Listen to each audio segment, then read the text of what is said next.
Hello my YouTube family, आप सबको जय माता दी। मेरे यूट्यूब चैनल वंदना विंध्यश्री पांडे में आप सबका स्वागत है। इस समय नवरात्रि लगी हुई है तो मैं नवरात्रि में अच्छी अच्छी रेसिपी लेकर आती हूँ। तो चलिए आज आप लोग के सामने एक और रेसिपी लेके आ रही हूँ। तो मेरा काम है सरल सरल आसान से आसान हर एक रेसिपी आपको बनाना सिखाना। तो आप लोग ब्लॉग में बने रहिए और पूरा देखिए, तभी समझ में आए कि हम कौन सी रेसिपी और किस तरह से सरल आसान अपने किचन में जो सामान मसाले उपलब्ध रहते हैं उन्हीं से बनाकर आप लोग को सिखाती हूँ।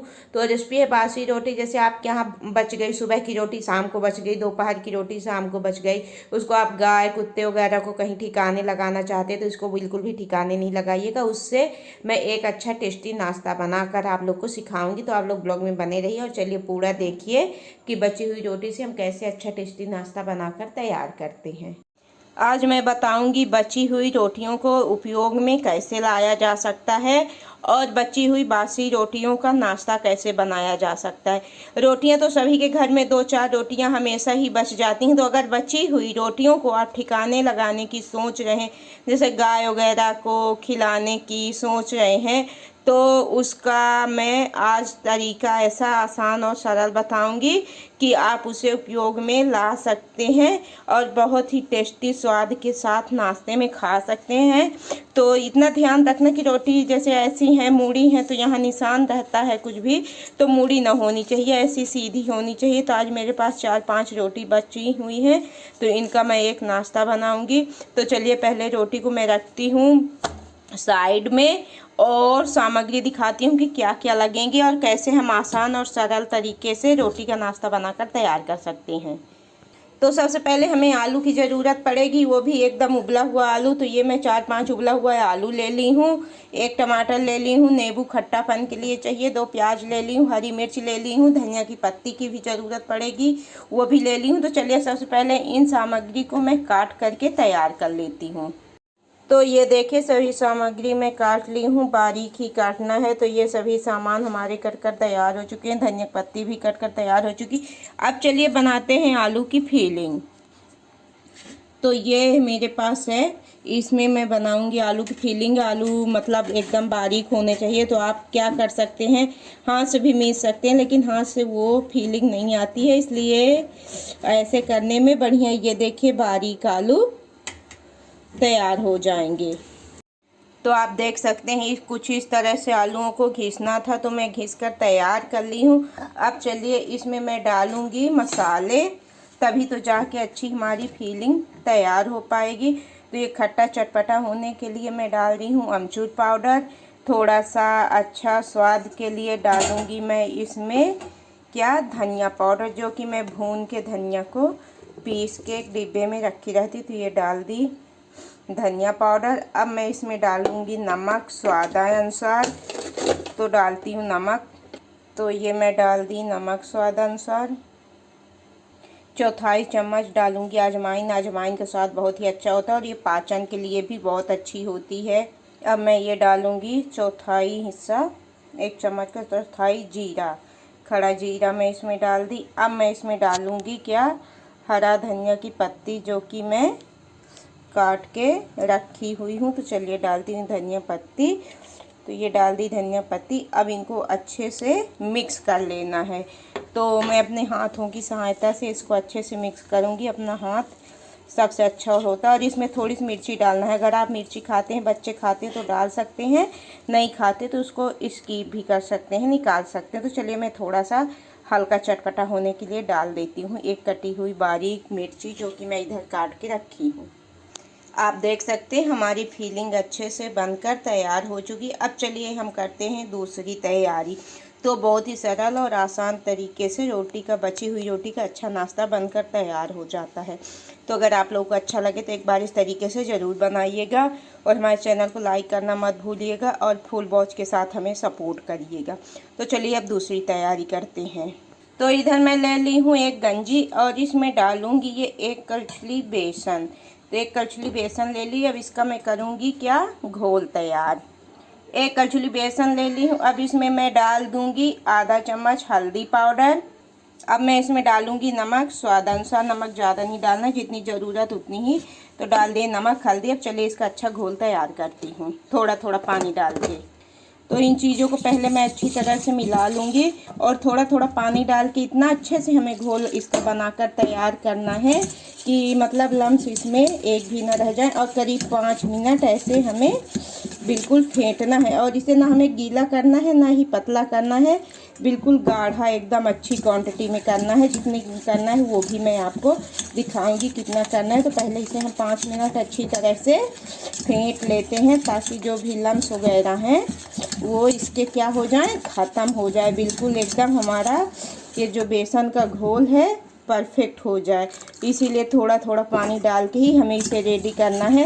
नहीं ज़्यादा पानी एक बार में ही डाल देंगे तो ये फिर अच्छा नहीं होगा, कहीं पतला ही हो गया, ज़्यादा गाढ़ा हो गया तो अच्छा नहीं बन पाएगा। तो ये देखिए करीब हमें ऐसे इसी हालत में 5 मिनट फेंटना है। तो ये देखिए मैं फेंट के रेडी कर ली। अब ये देखिए बिल्कुल इतनी ही क्वांटिटी में रखना है, ना इससे पतला करना है हमें ना इससे गाढ़ा करना है। तो ये हमारा घोल भी तैयार हो गया। अब आई बारी रोटी की, तो चलिए उसको भी दिखाते हैं कि हम कैसे तैयार।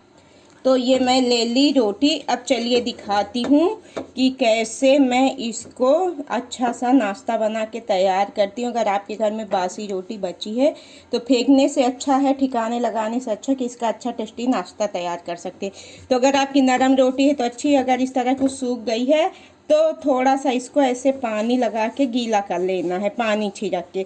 लेकिन करना एक ही पलाट है, दूसरे पलाट नहीं करना है, मतलब एक ही साइड में करना है। तो ये देखिए रोटियों को मैं नरम कर ली। अब मैं इसमें क्या करूँगी, ये जो आलू की फीलिंग है इसको हम अच्छी तरह से इसमें लगाएंगे। तो ऐसे लेके हमें बीच में ज़्यादा क्वांटिटी में करना है और किनारे किनारे एकदम से कम करना है। तो जैसे मैं लगा रही हूँ तो एक बार इस तरीके से ज़रूर बनाकर ट्राई करिएगा और ऐसी फीलिंग लगाइएगा। साइड साइड में बिल्कुल भी कम और बीच में एकदम ज़्यादा। तो ये देखिए 2 रोटियों में मैं ऐसे बिल्कुल आलू की फीलिंग लगा ली, तैयार कर लिए। इसी तरह आपको भी करना है। अगर कभी भी बनाइएगा तो मैं तो यही बोलूँगी कि अगर बची रोटी है तो ठिकाने लगाने से अच्छा कि एक बार इस तरह से नाश्ता ज़रूर बनाइए। तो चलिए फीलिंग में लगा ली। अब आगे का टिप्स बताती हूँ। तो इधर मैं तवा चढ़ा दी हूँ गरम होने के लिए। अब इसमें हमें क्या करना है, तवा हमारा गरम हो चुका है। इसमें आपको घी या तेल कुछ भी इस तरह से लगा लेना। तवा कोई भी चलेगा, नॉर्मल रोटी बनाने वाला हो या कोई भी हो। तो हमारा तवा नॉर्मल रोटी बनाने वाला है। तो अब मैं क्या करूँगी, इस रोटी को ऐसे तवा में रख दूँगी। अब इसके बाद मैं क्या करूँगी, जो ये बेसन का हमारा घोल तैयार है इसको मैं ऐसे लेके कलछुली से ऐसे इसमें बाहर बिल्कुल भी नहीं डालना है, ऐसे बीच बीच में ही इस तरह से हमें बिल्कुल परफेक्ट इसमें लगाना है। देखिए जैसे मैं ऐसे की तो पूरा बह गया, चारों तरफ हो गया। इस तरह बिल्कुल भी नहीं लगाना है। जब भी लगाइएगा तो बिल्कुल बीच में लगाइएगा। मैं दूसरे में वो भी तरीका बताऊंगी। अब मैं इसको क्या करूंगी, पलट लूंगी और पलट के हमें दोनों तरफ से अच्छे से इसे सेक लेना है ऐसे बिल्कुल। तो ये आप देख सकते हैं। चलिए हम इसको पलट के भी दिखाते हैं। ये देखिए कि कितनी अच्छी तरह सेक कर तैयार हो चुका। इसको निकालते हैं और मैं दूसरा दिखाऊंगी कि बहुत ही आसान और बहुत ही सरल तरीके से उसे किस तरह बनाते हैं। ये तो एक तरीका मैं दिखाई कि ज़्यादा फैलाना नहीं चाहिए। अब दूसरा, तो ये रोटी मैं तैयार की थी, अब इसको रख दी हूँ। अब चलिए मैं इसमें दिखाती हूँ कि बेसन किस तरह से हमें फैलाना है कि बिल्कुल बाहर एक भी न जाए, इसी में रहे। तो इसको ऐसे बिल्कुल हमें थोड़ा थोड़ा डालना है और केवल इस रोटी में ही हमें फैलाना है। तो ये देखिए कितनी अच्छी तरह से फैलकर तैयार हो गया। तो ये आप देख सकते हैं, हम दूसरा भी तरीका बता दिए कितनी आसानी तरीके से बेसन फैलाएंगे तो बिल्कुल रोटी से बाहर भी नहीं जाएगा। अब चलिए इसको हम पलट के अच्छी तरह से सेक लेते हैं। बिल्कुल आसान तरीके से ऐसे पलट देना है। तो चलिए दिखाते हैं कि हम कैसे बिल्कुल ब्राउन एकदम अच्छी तरह से सेक ले। तो ये देखिए सेक कर तैयार हो गया। अब चलिए इसको भी हम निकाल लेते हैं और इसके आगे का दिखाते हैं कि इसमें क्या क्या लगेंगे और अच्छा टेस्टी हमारा कैसे नाश्ता तैयार हो जाएगा। तो ये मैं एक प्लेट में निकाल ली। आपको 2 तरह के तरीके बता दी। अब इसे आप खट्टा मीठा चटपटा होने के लिए कोई भी हरी चटनी है, टमाटो सॉस है, चिल्ली सॉस है, कुछ भी लगा सकते हैं। लेकिन हम इसे तीखा नहीं करेंगे क्योंकि हमारे बच्चे खाएंगे तो उनको तीखा पसंद नहीं है, इसलिए मैं इसमें लगा रही हूँ टमाटो केचप। तो ये देखिए मैं लगा दी टमाटो केचप, किसान का जो सॉस आता है। अब खट्टी मीठी चटनी, हरी चटनी, इमली की चटनी, आप इसमें कुछ भी डाल सकते हैं। वो चीज़ मैं नहीं डालूँगी क्योंकि हमारे बच्चों को नहीं पसंद है। अब चलिए मैं इसमें डाल देती हूँ। अब इसे अच्छा टेस्टी बनाने के लिए इसमें जाएगा प्याज, जो कि मैं बारीक काट के प्याज रखी हुई थी। तो मैं इसमें डाल दूँगी प्याज, थोड़ा सा टमाटर, बढ़िया प्याज टमाटर का अच्छा स्वाद आएगा। और अब इसमें मैं डालूँगी नींबू का रस। तो ये मैं डाल दी एक नींबू का रस, ये निकाल के डाल दी नींबू का रस। तो मैं डाल दी नींबू का रस। अब इसमें जाएगी सेव, भुजिया नमकीन, आप यहाँ क्या बोलते हैं ये बताइएगा। हम तो इसे सेव ही जानते हैं, भुजिया नमकीन ही जानते हैं। और आप लोग के पास जो जो उपलब्ध हो सके, हरी चटनी, खट्टी मीठी चटनी है, तीखी चटनी है, चिल्ली सॉस है। क्योंकि मेरे बच्चों को तीखा नहीं पसंद इसलिए मैं चिल्ली सॉस नहीं डाल रही। और खट्टापन के लिए अमचूर और नींबू का रस डाला हुआ है। अब चलिए इसे हम क्या कर देते हैं, ये पिज्ज़ा काटने वाला जो कटर है, इससे मैं अब इसको काट लेती हूँ बढ़िया अच्छी तरह से, कई टुकड़ों में, बिल्कुल जैसे पिज्ज़ा को अपन लोग काटते हैं। तो इसको ऐसे पकड़ के आसानी से हम काट लेंगे।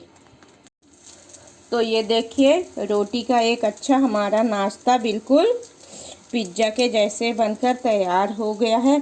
तो अगर ये नाश्ता आप लोग को मेरा बनाया हुआ तरीका अच्छा लगा हो, रोटी को वेस्ट नहीं करना, फेंकना नहीं है, बची हुई बासी रोटी भी कैसे हम उपयोग में ला सकते हैं, तो इस तरीके से उपयोग में ला सकते हैं। तो अगर आप लोग को तरीका अच्छा लगा हो तो एक बार इस तरीके से ज़रूर बनाइएगा।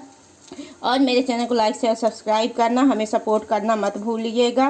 फुल वॉच के साथ हमें सपोर्ट करिएगा। और जो चैनल में नए हैं, ब्लॉग डेली देखते हैं और अभी तक सब्सक्राइब और शेयर नहीं किए, उनसे रिक्वेस्ट है कि ज़्यादा से ज़्यादा शेयर करें और सब्सक्राइब करें, हमें फुल वॉच के साथ सपोर्ट करें और बेल आइकन की घंटी ज़रूर दबा दें ताकि मैं जो भी रेसिपी ब्लॉग लेके आऊँ उसका नोटिफिकेशन आप लोग को मिलता रहे।